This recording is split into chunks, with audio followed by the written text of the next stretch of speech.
Saudara-saudara, yang ketiga, anak perempuan itu kalau sudah berkeluarga biasanya pindah kepada lingkungan keluarga lain.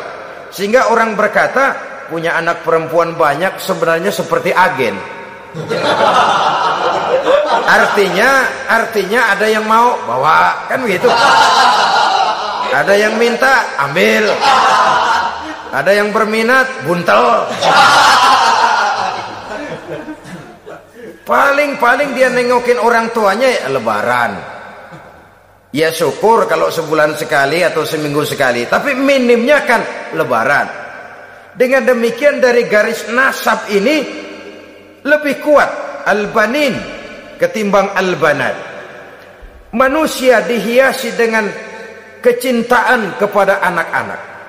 Sering karena terlalu cinta kepada anak, kita menjerumuskan anak.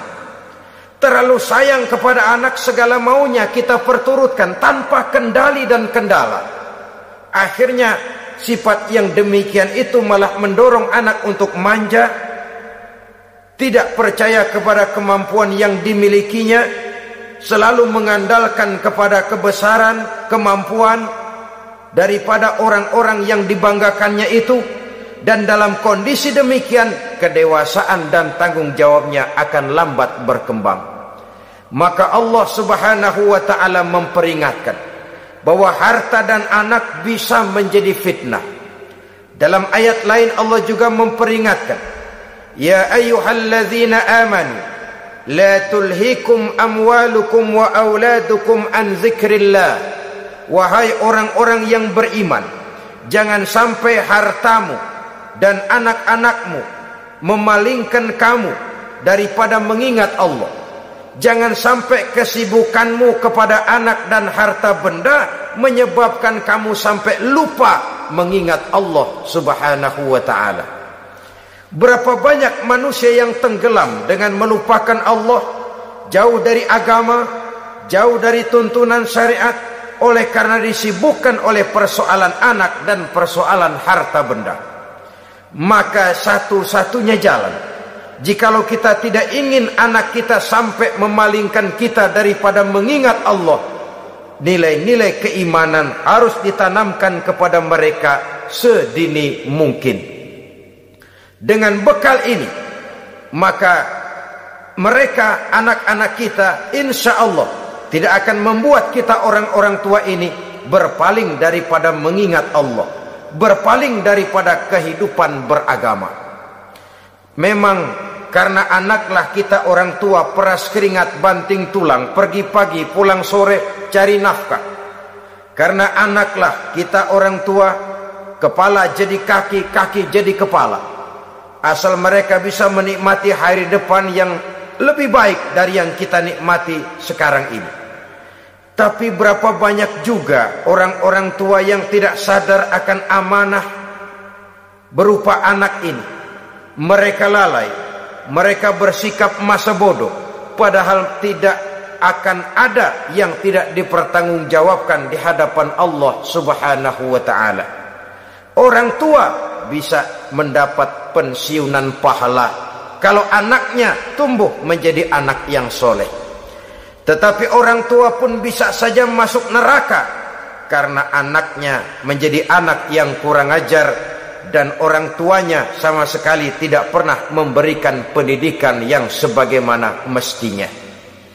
Saudara-saudara kaum muslimin rahimakumullah, kita tentu berharap memperoleh pensiunan pahala dan bukan mendapat tambahan dosa dari kekurang ajaran anak-anak kita akibat kita sebagai orang tuanya tidak pernah mau mendidik mereka. Dalam hadis ada diriwayatkan, ada anak kurang ajar, sembahyang tidak, puasa ibadah tidak, kenal Allah tidak, beriman pun tidak, dosa kelewat banyak, kejahatan berkarat. Di akhirat nanti disidang dia, ditanya, kamu kenal siapa Tuhanmu? Tidak. Kamu tahu siapa nabimu? Tidak. Kitab sucimu apa? Tidak tahu. Kiblatmu di mana? Tidak ada. Kamu sholat? Tidak pernah. Kamu puasa? tidak pernah. Wah, kalau begitu kamu rusak sekali, kamu neraka. Anak ini mengajukan protes. Saya menuntut keadilan. Benar saya tidak kenal siapa Tuhan saya. Saya tidak tahu apa kitab suci saya. Saya tidak pernah mendirikan sholat, tidak pernah melaksanakan puasa. Pendeknya tidak ibadah dan tidak iman. Tapi semua itu terjadi.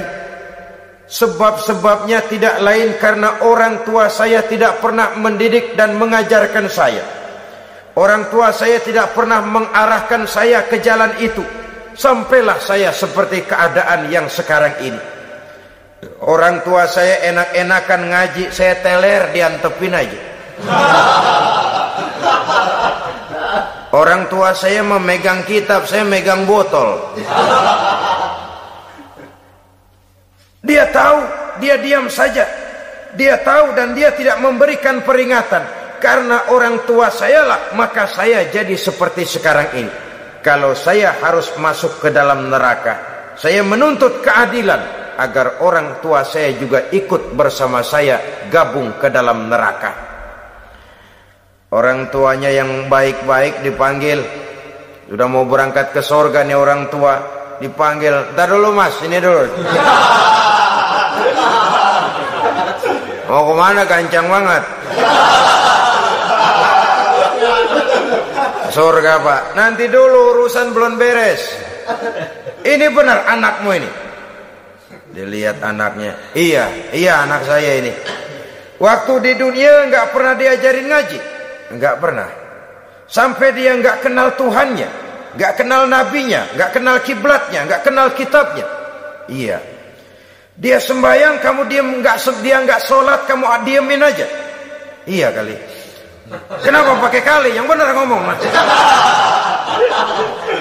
Ramadan dia nggak puasa, kamu nggak tegur, kamu diam saja.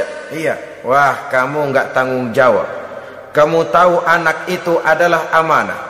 Menyia-nyiakan amanah adalah khianat. Khianat adalah dosa besar. Jadi bagaimana saya? Ya kamu gabung sama anakmu, join ke neraka berdua bareng. Lantaran kamu tidak mau mendidik mereka, anak-anakmu, maka jadilah anak-anakmu seperti sekarang ini. Saudara-saudara kaum muslimin rahimakumullah. Sebaliknya, jikalau anak-anak kita yang kita cintai ini, yang merupakan buah hati belahan jantung, tumbuh dan berkembang menjadi anak-anak yang soleh, yang bermanfaat bagi masyarakatnya, bagi agama, bangsa dan negaranya, kita orang tuanya bolehlah tentram menerima pensiunan pahala.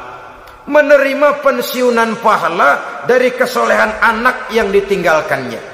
Alangkah nikmatnya mendapat pensiunan pahala. Terbaring kita di bawah pohon kemboja, nilai kebaikan kita dikenal orang, nama kita akan tetap hidup. Oleh karena kita meninggalkan anak-anak yang tumbuh menjadi generasi yang soleh, bukan anak yang salah. Oleh karenanya, kecintaan kepada anak jangan sampai membuat kita lalai dari mengarahkan mereka kepada kehidupan beragama. Di zaman sekarang ini, kecenderungan kita mengarahkan anak pun sudah kepada kecenderungan yang berbau materialistis. Maka yang ramai bagaimana anak bisa mengejar program MBA, Master of Business Administration, supaya keluar bisa jadi manajer. Bagaimana anak lalu kursus komputer, supaya keluar menjadi tenaga yang canggih di bidang komputer. Ya, kalau dia perempuan cantik, bagaimana dia bisa masuk Akademi Sekretaris and Management, supaya bisa jadi sekretaris. Atau bagaimana dia bisa masuk sekolah nyanyi, supaya nanti jadi penyanyi dengan tarik suara, uang lalu mengalir ke dalam kocek jutaan nilainya. Maka yang ramai pun hal-hal yang semacam itu.